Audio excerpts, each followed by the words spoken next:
నమస్కారం. ఆప్కి అదాలత్కి మీకు స్వాగతం. ఆప్కి అదాలత్లో ఇవాళ ఒక భయంకరమైన విల్లన్ని పరిచయం చేయబోతున్నాను. ఈయన సినిమాల్లో ఎన్నో రకాల నేరాలు చేయడం మీరు చూసుంటారు. కొన్నిసార్లు ఫైట్లో చూసుంటారు, కొన్నిసార్లు మర్డర్ చేసేటప్పుడు చూసుంటారు. ఆయన ఎప్పుడూ కూడా మిగతా వాళ్ళకి అన్యాయం చేయడం మాత్రమే మీరు చూసుంటారు. కొన్నిసార్లు మీరు ఆయన్ని డ్రగ్ మాఫియాతో చూసుంటారు, కొన్నిసార్లు అండర్ వరల్డ్ డాన్తో చూసుంటారు. ఇవాళ ఆయన్ని మనం ప్రతి ఆరోపణకి వివరణ అడగబోతున్నాం. ఆప్కి అదాలత్లో ఇవాళ కేసుని మొదలు పెడతాం. హిందీ సినిమాలలో విల్లన్ గుల్షన్ గ్రోవర్ ఆప్కి అదాలత్లో హాజరవుతున్నారు.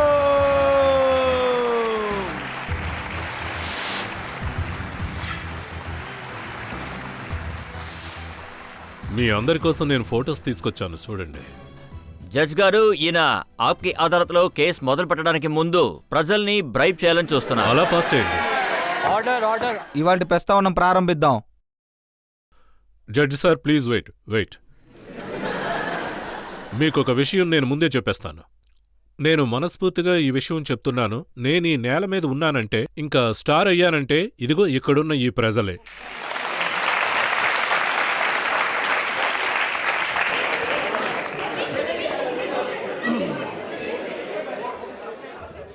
ఇవాళ ప్రస్తావన ప్రారంభిద్దాం.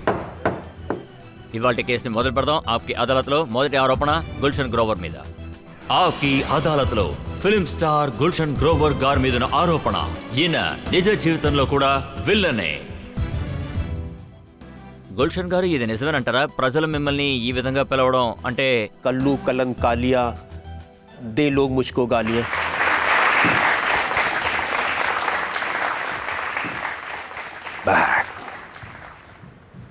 बैडमैन, मैं हूं बुराई का फरिश्ता. मेरा जन्म अभी नहीं हुआ है. मैं तो हमेशा से हूं, आपके पास, आपके बीच, आपके अंदर. यकीन नहीं आता तो अपना दायां हाथ अपने सीने पर रखकर ध्यान से सुनिए. आपको मेरी आवाज जरूर सुनाई देगी. बुराई की आवाज. बुराई का और आपका रिश्ता हमेशा से है. बुराई सबके अंदर है, अच्छाई दबा देती है उसे. बुराई एक साजिश है अच्छाई की. अच्छे लोगों ने जानबूझकर कुछ लोगों को बुरा बनाया है ताकि उनकी तरफ उंगली उठाकर कह सके, वो देखो वो जा रहा है बुरा आदमी. Evil is created by good.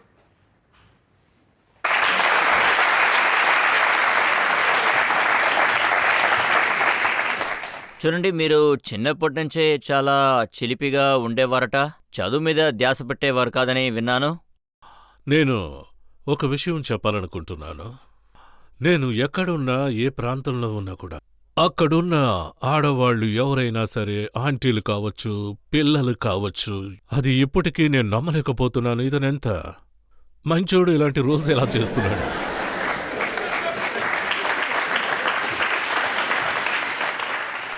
నేను కొత్తగా ఒక చిత్రంలో నటించడం మొదలుపెట్టినప్పుడు అప్పుడు నాకొక అవకాశం దక్కింది. అందులో నేను ఒక క్రూరమైన రోల్ వేసా. అదేంటంటే, మా అమ్మగారు ఇప్పుడు పొద్దుటే గురుద్వార్ వెళ్లేవారు. అక్కడున్న పిల్లలందరూ ఆవిడ్ని చుట్టుముట్టి కూర్చొని, మీ అబ్బాయి ఇలాంటి వాడు కాదు కదా అనేవారు. ఇక్కడి నుంచి వెళ్ళిన తర్వాత బాంబే వల్ల ఇలా తయారయ్యాడన్నారు. అయితే మా అబ్బాయి ఎప్పుడు అలాంటి వాడు కాదు అన్నారు. అదేంటంటే, వాడికొచ్చిన రోల్ వాడు అలా యాక్ట్ చేస్తున్నాడు అని చెప్పారు. ఐ మీన్, నాకు తెలిసినంత వరకు ఒక ఆడది ఇంకా ఒక మగాడు ఎవరైనా నేను ఎంతో అల్లరి చేసే పిల్లాడని అనుకోరు, అంతా మంచివాడనే అనుకుంటారు. అదే విధంగా గుల్షన్ గారు, ఇది నిజమా? మీరు ఇల్లు వదిలి ముంబైకి పారిపోయారు. మీ అమ్మగారికి ఇది అసలు నచ్చలేదు. ఆవిడ మీరు బాగా చదువుకుని మంచి ఉద్యోగం చేయాలనుకున్నారు. నేను ఎప్పుడూ ఫస్ట్ క్లాస్లో ఫస్ట్ ఉండేవాడిని. స్కూల్లో, అది రాంపురా స్కూల్లో పెయింట్తో రాశారు ఎంతో మేధావి విద్యార్థి. మొదటిసారి ఆ స్కూల్లో first class, distinction in 4 subject, high secondary బోర్డులో నేనున్నాను. ఆ తరువాత నేను శ్రీరామ్ కాలేజీలో కామర్స్ చదివేటప్పుడు అందులో జాయిన్ అవ్వడానికి 93% మార్కులుండాలి. మీరు కాలేజీకి వెళ్ళి చదివారంటే అస్సలు నమ్మశక్యం కావట్లేదు. అలా చూసారంటే నా సినిమాల్లో నేను యాక్ట్ చేసిన క్యారెక్టర్స్ ఇంకా నా పాత్రలున్నాయి. ఈ విషయం నా కొడుక్కి నేను చెప్తున్నాను. నాకు 94 మార్క్స్ వచ్చాయి అని, స్కూల్లో నేను టాపర్ని అని. అలా చెప్తే వాడు నన్ను అన్నాడు, డాడ్ మీరు చాలా ఓవర్ అని. ఇంకా ఏంటంటే నా గురించి తెలియని విషయాలు మీతో నేను పంచుకుంటాను. అది నేను ఢిల్లీ అవుట్స్కట్స్లో చదివి అలా పెరిగాను. స్కూల్లో నేను చదువుతున్నప్పుడు 1 గంటకే స్కూల్ అయ్యేది. పొద్దుటలా నేను స్కూల్ అయిన తర్వాత డిటర్జెంట్ పౌడర్ అమ్మడానికి వెళ్ళేవాడిని. హౌస్ వైఫ్స్కి, లేడీస్కి వాళ్ళకి బట్టలు ఉతికి చూపించేవాడిని. నేను ఏమంటాను అంటే, నా దగ్గర డబ్బు తక్కువ ఉండటం వల్ల, నేను పేదవాణ్ణి కావడం వల్ల నేను కలలు కనేవాణ్ణి ఏదైనా సాధించాలి అని. అందులో నాకు ఎటువంటి ప్రభావం కలగలేదు. ప్రతిరోజు నేను ఉదయం లేచి డిటర్జెంట్ పౌడర్స్ అవి అమ్మడానికి వెళ్తూ నా యూనిఫామ్ని చేతిలో పెట్టుకుని నేను కాస్త ఓవర్ ఎమోషన్ అవుతున్నా.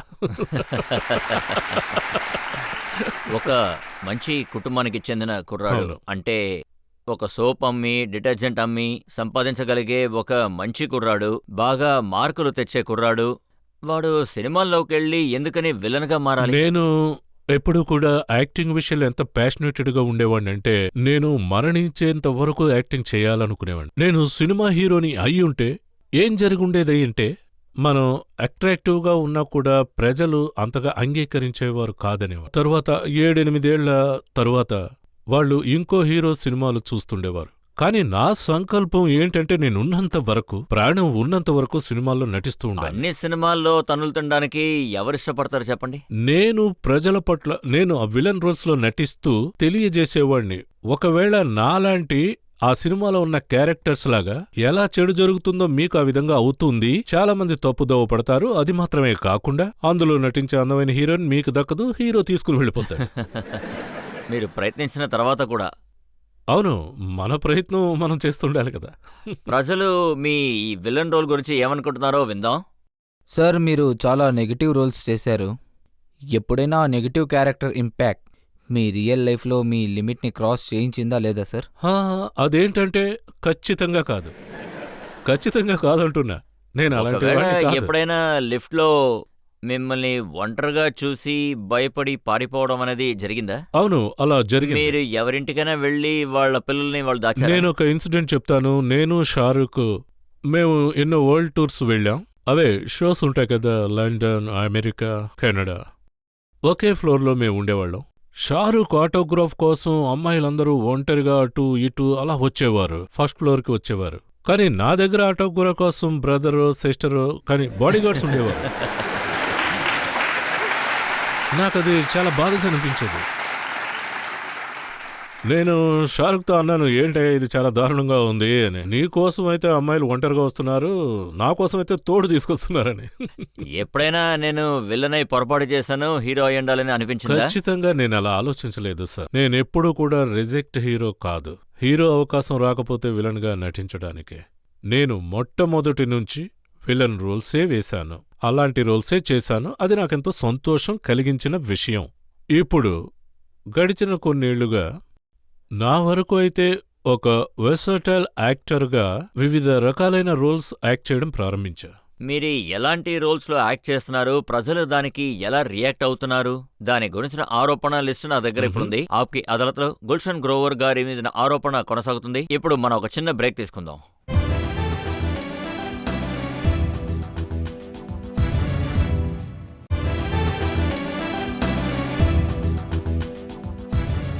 ఆప్కి అదాలత్లో మీ ప్రశ్నలకి ఇంకా ఆరోపణలకి మధ్యలో ఉన్నది Hindi film number 1 villain Gulshan Grover. Aap Ki అదాలత్లో తర్వాత ఆరోపణ ఏంటో చూద్దాం. ఆప్కి అదాలత్లో ఫిల్మ్ స్టార్ గుల్షన్ గ్రోవర్ గారి మీద ఆరోపణ, ఈయన యాక్టింగ్ తక్కువగాను అల్లరి ఎక్కువ చేస్తూ ఉంటారు. గుల్షన్ గారు చాలా మంది అంటుంటారు, చిన్నప్పుడు మీకు ట్రైనింగ్ జరిగింది, అది ఇప్పటి వరకు మీకు సాయపడుతుంది. నేనేం విన్నానంటే మీ మొదటి రోల్ రామ్ లీలా సినిమాలో ఒక చిన్న కోతి క్యారెక్టర్ చేశారు. అవును, ఇది నిజమే. ఢిల్లీలో బద్రీనగర్లో అదే రామ్లీల మా నాన్నగారే రాసి డైరెక్ట్ చేసేవారు. అప్పుడు నాకు హనుమాన్ అంటే వానర సేనలో రోల్. అప్పుడే నా లైఫ్ స్టార్ట్ అయింది. తర్వాత మీరు ముంబైకి వచ్చిన తర్వాత మీకు యాక్టింగ్ ఛాన్స్ వచ్చిన తర్వాత ప్రతిసారి మీరు గెటప్లోనే మీరు ఫోకస్ చేశారే తప్ప యాక్టింగ్లో ఫోకస్ సార్ సినిమాలో ముఖం మీద మచ్చలతో కొంచెం రామ్ లఖన్లో కేసరి ఆఫ్ బిలాతిలో బ్యాట్ మ్యాన్ అండ్ అది ఏమంటారు, అది మహాసంగ్రామంలో పంజాబ్ నుంచి వచ్చిన ఒక ధీటైన పోలీస్ ఆఫీసర్. నేను సినిమాల్లో లుక్ ప్రెజెంట్ చేసిన విధానం ఆ క్యారెక్టర్లో లీనమై యాక్ట్ చేసేవాడిని. క్యారెక్టర్ కోసం మీరు వర్క్ చేయడం మొదలు పెట్టారా, లేదంటే ప్రతి సినిమాలోనూ బ్యాడ్ మ్యాన్ కోసం పనిచేశారా? ఇందులో ఏమన్నా ప్రాబ్లం ఉందా? ప్రజలందరూ ఈ క్యారెక్టర్లో ఎంతో ఎంజాయ్ చేశారు, అందువల్లే ఆ క్యారెక్టర్ ఎంతో పేరొచ్చింది. बैड मैन, कल्लू कल्लन कालिया लोग देते हैं मुझको गालियां। पंजाब में ऐसा होता है? अरे हमारे पंजाब में ऐसा नहीं होता। लुकस गुड, लुकस बैड, पर लुका नॉट अगली।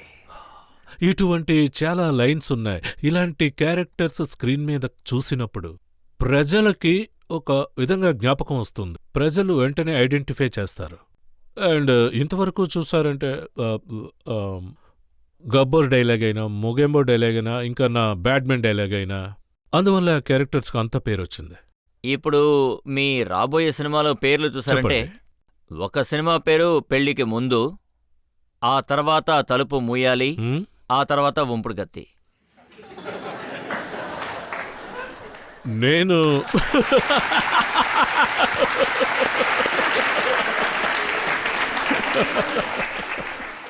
రజత్ సార్, నాకు ఏమనిపిస్తోందంటే మీరు సినిమా కథలు రాస్తే బాగుండని. ఎందుకు ఇలా అంటున్నానంటే మీరు ఎంతో అందంగా దాన్ని అలా కనెక్ట్ చేశారు. నిజంగానే చాలా చాలా బాగుంది. ఇక్కడే దగ్గరలో ఉన్న స్టూడియోలో ఒకరు కామెడీ చేశారు. ఫస్ట్లో కల్నాయక్ డైలాగ్ ఎలా ఉంటుందంటే, अब मुझसे बचकर कहाँ जाओगी, లేవు అని ఉంటుంది. నన్నేం చేయకండి, भगवान के लिए मुझे छोड़ दो। అప్పుడు ఇంత అందమైన इतनी खूबसूरत चीज और भगवान के लिए छोड़ दूं तो मैं क्या खाऊं प्रसाद। ఆ తర్వాత ఆ అమ్మాయి పారిపోతుంది. ఆ అమ్మాయి ముందే రజిత్ సార్ నుంచొని ఉంటారు, ఆమె వెనుకే వెళ్లి పరిగెడుతుంది. అప్పుడు రజిత్ శర్మ అంటారు, इसको तो मैंने बचा लिया, अब तुम्हें कौन बचाएगा, कैमरा ऑन करो। సో ఇలాంటి ఒక కథ పాత్రల్ని ఇక్కడికి సృష్టించవచ్చు. వచ్చేటప్పుడు మిమ్మల్ని ఎవరు కాపాడతారని అనుకున్నారా? నన్ను కాపాడేది వీళ్ల ప్రేమాభిమానం. నన్ను ఎంతగానో కాపాడుతూ ఇలా 22 సంవత్సరాలుగా కాపాడుతున్న ఈ ప్రజలంతా నేను సంపాదించుకున్నాను. అలాగే నా ప్రజల్ని ఎంటర్టైన్ చేశాను. ఈ విషయమే నన్ను కాపాడుతుంది. దీన్ని మనసారా ఒప్పుకుంటున్నా. ఇంతవరకు నేను అచీవ్ చేసిన అన్ని పేరు, ప్రతిష్ట, డబ్బు అంతా వాళ్ళ ఆశీర్వాదాలు. అది నిజం కాబట్టే చప్పట్లు కొడుతున్నారు.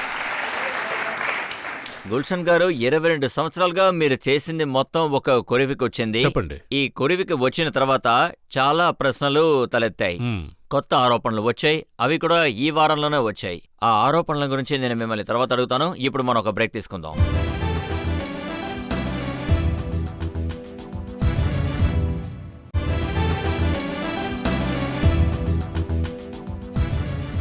ఆప్కి అదాలత్లో ఇవాళ ప్రశ్నలకి ఇంకా ఆరోపణలకి మధ్యలో ఉన్నది హిందీ సినిమాల్లో పేరు పొందిన విల్లన్ గుల్షన్ గ్రోవర్. తమిళ్ సినిమాల్లో చేశాను, తెలుగు సినిమాల్లో చేశాను. ఇవాళ ఏది వదలకుండా అన్నిటిలోనే ప్రశ్నలు అడుగుతాను. అడగండి అడగండి. ఆప్కి అదాలత్లో తర్వాత ఆరోపణ ఏంటో చూద్దాం. ఆప్కి అదాలత్లో ఫిల్మ్ స్టార్ గుల్షన్ గ్రోవర్ గారి మీద ఆరోపణ, ఈయన పబ్లిసిటీ కోసం ఏవైనా చేస్తారు. గుల్షన్ గారు, ఇప్పుడు నా చేతిలో లండన్ ఈవినింగ్ స్టాండర్డ్ మ్యాగజైన్ ఉంది. ఇందులో ఏముందంటే new born villain, latest 007 star Gulshan Grover. ఇంకొక మ్యాగజైన్లో ఏం రాస్తుందంటే, గుల్షన్ గ్రోవర్ మిమ్మల్ని ఏమైనా కోట్ చేశారంటే, మై షాట్ అట్ బాన్. మీరు చెప్తున్నారు జేమ్స్ బాండ్ రాబోయే సినిమాలో ఆయన తర్వాత విలన్ మీరేనని అంటున్నారు. కానీ అక్కడున్న పత్రికల్లో ఇవన్నీ అబద్ధం అంటున్నారు. ముందుగా నేను చెప్పే విషయం ఏంటంటే, అది మీ అందరి ఆశీర్వాదాలు, మీ ప్రేమాభిమానాలు. ఈ ఇండియన్ యాక్టర్కి, బాలీవుడ్ యాక్టర్కి పైకి దేశంలోకి వెళ్ళి యాక్ట్ చేయడానికి అవకాశం దక్కింది.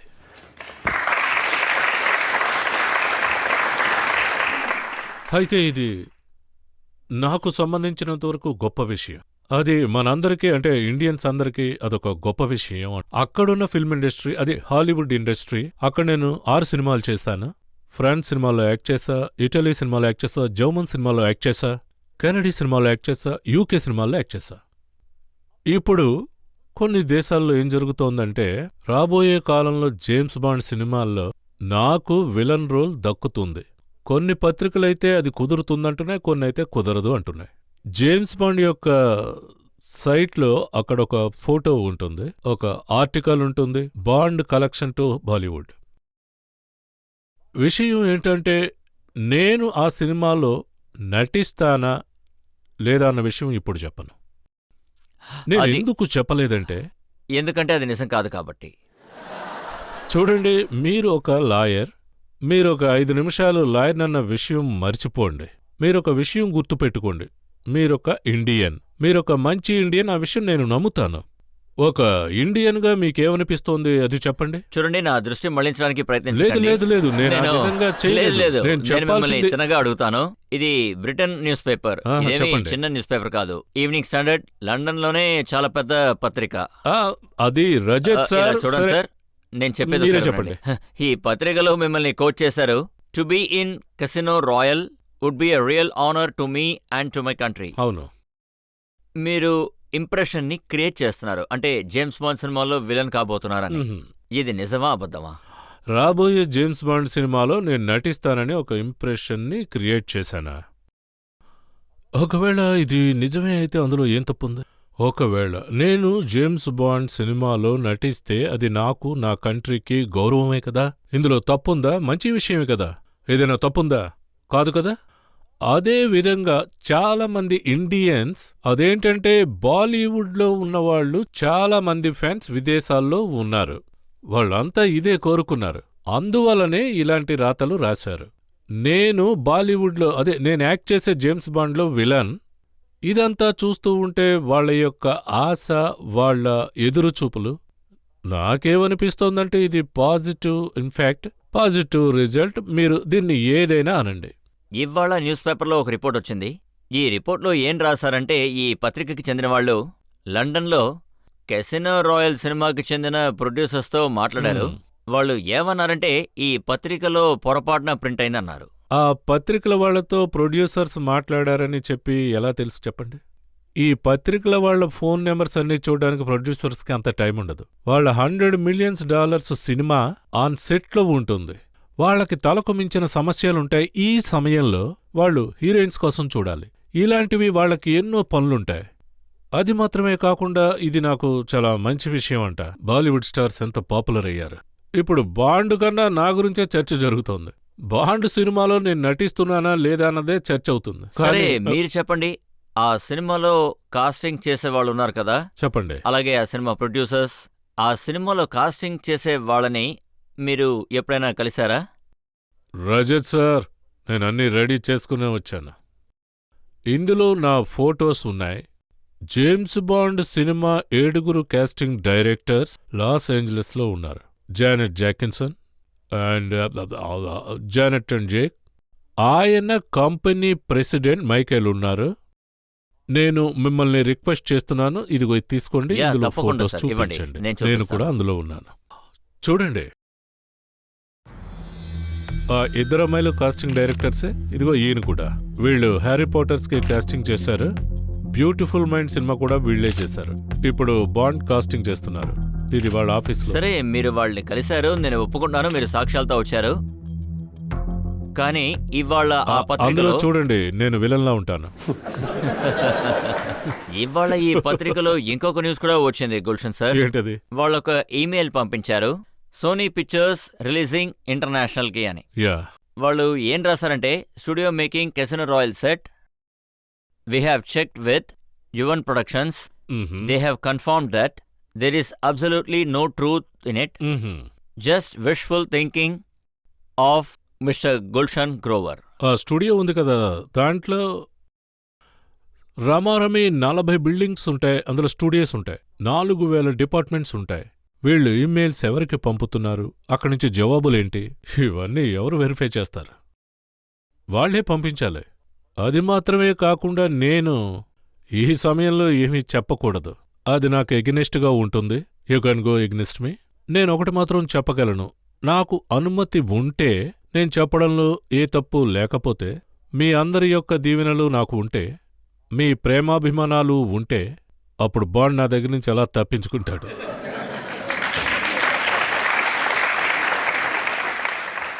ఆరోపణలు, ప్రశ్నలు ఇంకా చాలా ఉన్నాయి. ఇప్పుడు ఒక బ్రేక్ తీసుకుందాం. బ్రేక్ తర్వాత గుల్షన్ గ్రోవర్ గారి మీద ప్రజల తరపున ప్రశ్నలు కొనసాగుతాయి.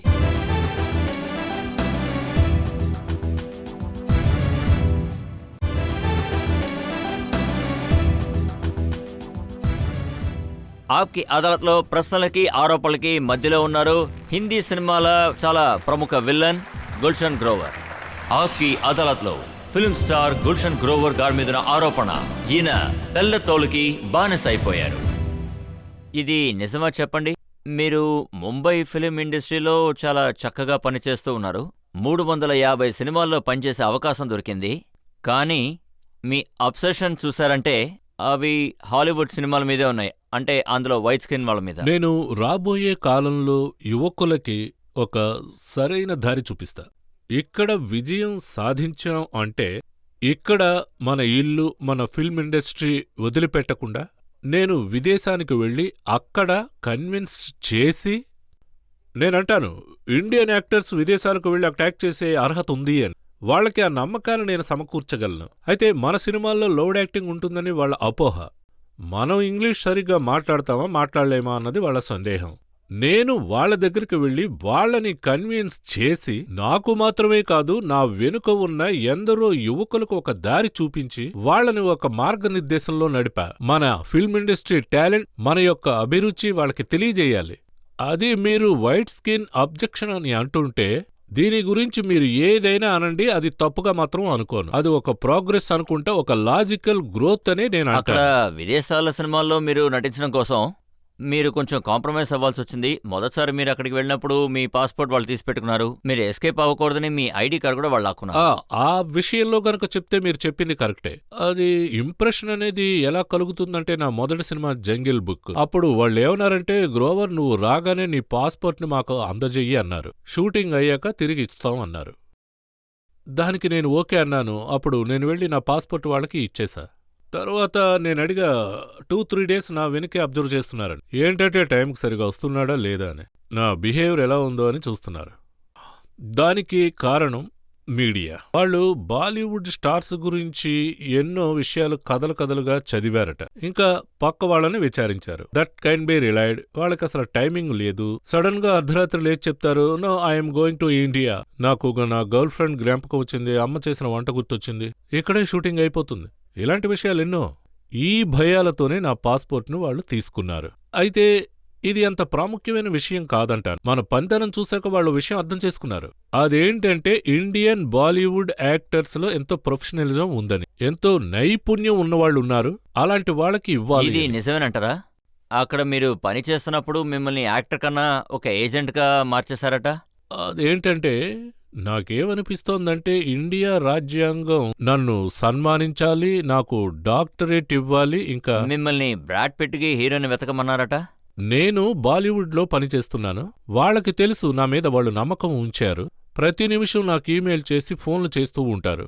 ఇండియాలో షూటింగ్ చేయడం కుదురుతుందా, ఇలాంటి హీరోయిన్ ఉంటుందా, లేదా ఇటువంటి టెక్నీషియన్స్ ఉంటారా? ఇది నేను గర్వంగా చెప్పుకోవలసిన విషయం. అంటే నా నమ్మకం ఏంటంటే, మన దేశంలో మన యొక్క టాలెంట్ అదేంటంటే అది అందరికీ అబ్బిన విద్య. వైట్ స్కిన్ అబ్సెషన్ గురించి మాట్లాడుతున్నాను. ఇంకా మీ ఫోటోలు ఎవరితో అయితే పత్రికలో వచ్చాయో వాళ్ళ గురించి మాట్లాడతాను. ఒకసారి పమిలా ఆండర్సన్తో మీ ఫోటో పత్రికలో వచ్చింది, ఇంకోసారి గోల్డీ హాన్తో మీ ఫోటో పత్రికలో వచ్చింది. అది ఒక సమయంలో పనిచేస్తున్నప్పుడు అక్కడ కొంతమంది ఎంతో దగ్గరవుతారు, మనల్ని ఆప్యాయంగా పలకరిస్తారు. అది వాళ్ల యొక్క ఎంతో గొప్పతనం అంటాను. నా విషయానికొస్తే వాళ్ల యొక్క క్లోజ్ సర్కిల్ కూడా వాళ్లతో పాటు నన్ను కూడా అలా డిన్నర్కి, పార్టీలకి తీసుకువెళతారు. అలా అందరితో పరిచయం ఏర్పడింది. వాళ్ళు ఇండియా రావాలని అనుకుంటే వాళ్ళు వస్తారు. వాళ్ళు నన్ను అడుగుతారు, వెదర్ ఎలా ఉంది, ఇప్పుడేంటి పరిస్థితి అని. సో ఇదంతా ఎందుకు చెప్తున్నానంటే ఇదొక మీతో గౌరవనీయమైన పాటు వాళ్ళు దిగిన ఫోటోలు చూస్తుంటే మిమ్మల్ని వాళ్ళు వెదర్ అడిగినట్టు అనిపించలేదు.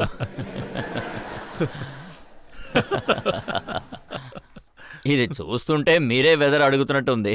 ఎందుకని డ్రెస్ ఇంత తక్కువగా వేస్తున్నారు అని.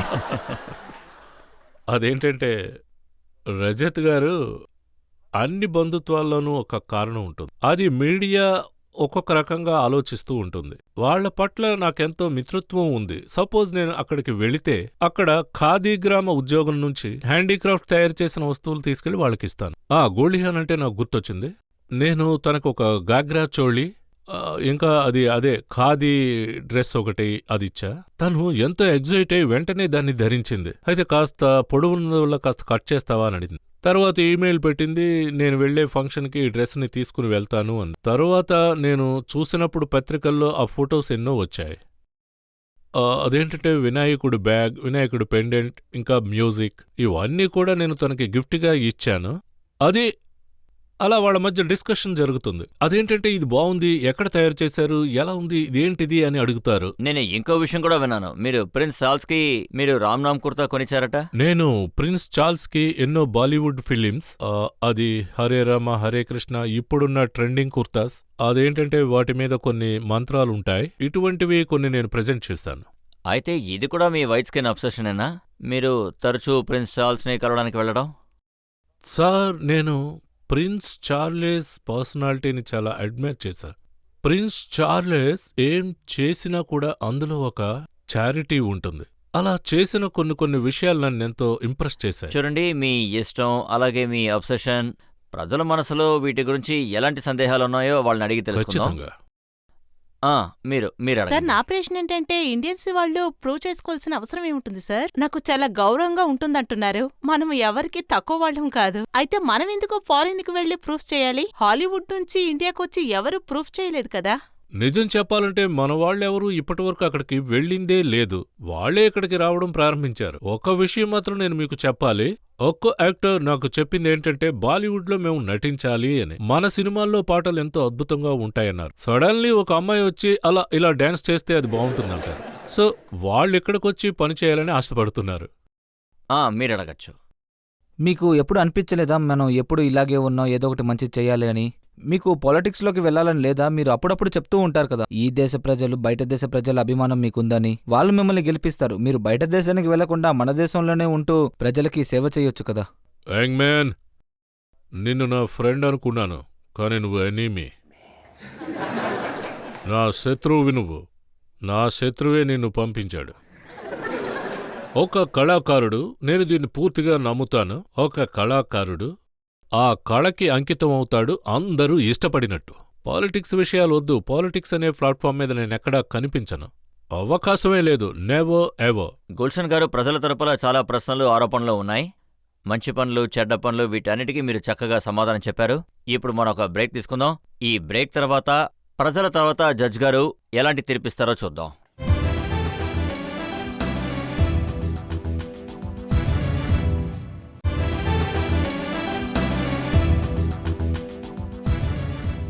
ఆప్కి అదాలత్లో ఇవాళ ప్రశ్నలు అడిగాం. హిందీ సినిమాల్లో ఎంతో పాపులర్ విలన్ అయిన గుల్షన్ గ్రోవర్ గారిని. ఈ గుల్షన్ గ్రోవర్ గారు ముంబై నుంచి హాలీవుడ్ వరకు ఇండియా గర్వపడేలా చేశారు. ఇప్పుడు తీర్పు సమయం వచ్చేసింది. ఇవాల్టి జడ్జ్ సైబర్ చాటర్జీ గారి తీర్పు ఏంటో విందాం. గుల్షన్ గ్రోవర్ గారు నా సమాధానాన్ని చాలా తెలివిగా చెప్పారు. కానీ నేనేం చెప్పాలనుకుంటున్నానంటే, మన హిందీ ఫిలింలో విలన్ గురించి మాట్లాడుకునేటప్పుడు ప్రాణ్ సార్ ఇంకా అమరేష్ పూరి గారు పేర్లు చెప్తున్నప్పుడు అవే ముందుంటాయి, అవి అందరికీ తెలుసు. సో ఇప్పటి వరకు గుల్షన్ గ్రోవర్ గారు ఆ స్థాయికి అయితే చేరుకోలేదు. ఆయనకి ఇంకా టైం ఉంది. ఆయన అతనికంటూ ఒక సపరేట్ గుర్తింపుని తెచ్చుకున్నారు. ఇది చాలా మంచి విషయం. ఆయన ఇంటర్నేషనల్ ఫిలిం ఇండస్ట్రీస్ కూడా ఎక్స్ప్లోర్ చేస్తూ ఉన్నారు. అది చాలా మంచి విషయం. నేను దాని గురించి అది తప్పని మాత్రం చెప్పను, ఎవరు దీన్ని చెప్పకూడదు కూడా. ఎందుకంటే ఈ ప్రపంచం ఇప్పుడు చాలా చిన్నదైపోయింది.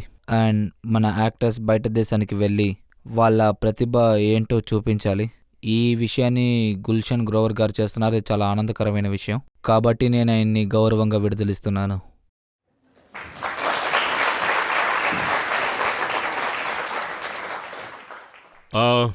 జడ్జి సార్, అదేంటంటే మీరు చెప్పినట్టు సీనియర్ విలన్ వాళ్ళ యొక్క పనులన్నిటినీ నేను అభిమానిస్తా.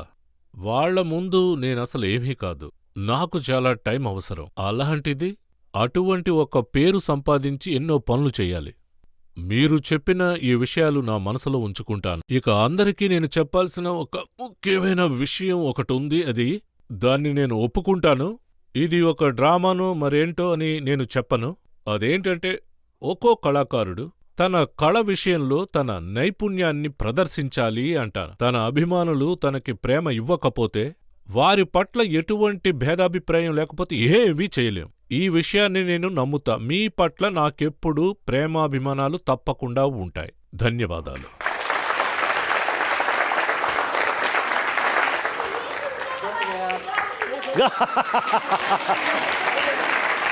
पंजाब में ऐसा होता है और हमारे पंजाब में ऐसा नहीं होता। केड़ी बोलो, केड़ी चक दे फट्टे।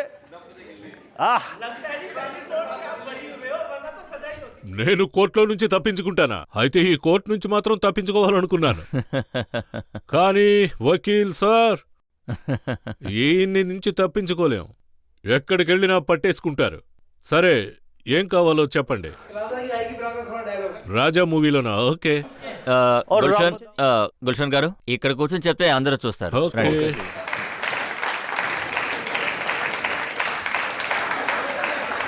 గుల్షన్ గారు, ప్రజలు ముచ్చట పడుతున్నారు. మీరు ఒక 2 డైలాగులు చెప్తే బాగుంటుంది. నేను నటించిన ఒక సినిమా, అది ఏక్ కిలాడి ఏక్ హసీనా. ఫరీద్దీన్ ఖాన్ కోయిలా మిత్ర ఫ్రెష్గా సినిమా ముగించి ఉన్నారు. ఆ డైలాగ్ గుర్తుంది. అందులో నా పేరు సికందర్. సికందర్ సుల్తానాడాకు కథ చాలా ప్రాచుర్యం చెందింది. ఆ సికందర్ ఏమో తనని ఎదిరించిన వాళ్ళని ఎలా ఫేస్ చేశాడంటే, అది 2 లైన్స్ గుర్తున్నాయి. सिकंदर को कोई मार नहीं सकता। सिकंदर मौत से नहीं डरता। सिकंदर पर किसी तरह के जहर का असर भी नहीं होता, क्योंकि दुनिया में 90 किस्म के जहर हैं और सिकंदर रोज थोड़ा थोड़ा जहर खा लेता है। Nobody can kill Sikandar. ఇదే ఆ డైలాగ్.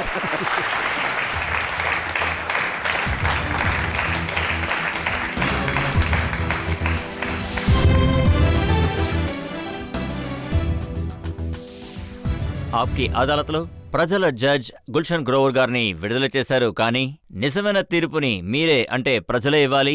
మీరే నిర్ణయించాలి గుల్షన్ గ్రోవర్ ఎంత గుడ్ మ్యాన్, అలాగే ఎంత బ్యాడ్ మ్యాన్ అని. ఆప్కి అదాలత్లో తర్వాత ఎపిసోడ్లో ఒక కొత్త అతిథితో, ఒక కొత్త కేసుతో మీ ముందుకొస్తాను. అప్పటి వరకు సెలవు.